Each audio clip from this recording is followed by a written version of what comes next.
Hi. Good evening, I'm Ji Hu, and this is Changqing Tu, and we represent Lumisense. So a little more than a year ago, we first publicized our project right here in this atrium. In this 1 year, we took part in various competitions organized by the business school and won some. We then got some funding support from the C4C, the WRF, NSF, SBIR, and hopefully some from the W Fund soon. Yeah, Ben, yeah. Yeah, and well, we have recently officially spun off from the UW, having signed an exclusive option to license the technology developed here. So, Lumisense, we develop and manufacture silicon nanoparticles as a substitute for conventional phosphors. But what are phosphors and why do they need substituting? Right. Phosphors are substances that absorb light of a certain color and re-emit light at another. They are used in fluorescent labels in biomolecular engineering, security inks in currencies, if you can see them, and, but mostly in lighting and display technologies. However, phosphorus used in lighting and display are predominantly derived from rare earth elements. Well, rare earths are problematic due to the recent crisis caused by China's sudden restriction in production and exportation, causing the price of some elements to go up 10, 20-fold in 2011. Today, it has settled at about 400% of pre-crisis prices, but prices and supply are still very unstable. Just check out the stock prices of companies like Lynas and Molycorp that try to capitalize on this rush.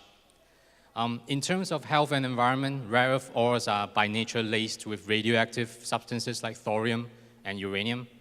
And rare earth extraction releases radioactive particulates into the environment, and rare earth refining, you get concentrated radioactive waste with that stuff. There we go.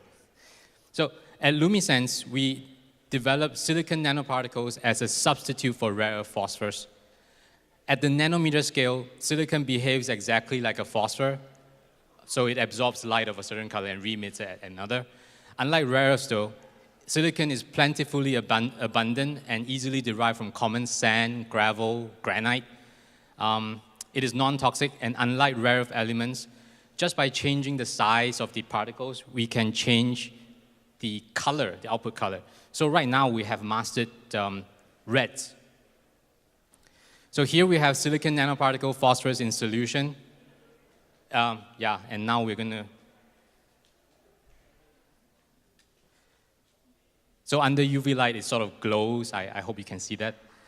Yeah. Yeah. So it absorbs the UV and gives off red. So we can also embed it in films and structural polymers like this disc. So it glows red under UV excitation, and otherwise it's just some disc. There we go. Well, here is a quick practical application of such a disc. Here we see some cool white LED lamp, and you can see its spectral composition on the graph. It's compared to the spectrum of, the black spectrum right there is the spectrum of sunlight, which what we are used to. It's got too much blue and too little of reds. And, so red things underneath this light comes out unnatural. So here we attach a silicon nanoparticle embedded disc, and which absorbs some of the blue and converts it into red. I hope it seems much better to you, but up front, you can see the reds much better. And so this is what we have right now. We have red silicon nanoparticles that substitutes red rare earth phosphors. We believe that in the next year, we will have silicon nanoparticles of all colors to substitute all rare earth derived phosphors. Well, finally, our ask is that if you know anybody that might be interested in our product, please contact us. Or if you have any queries or comments, please feel free to do so as well. Thank you.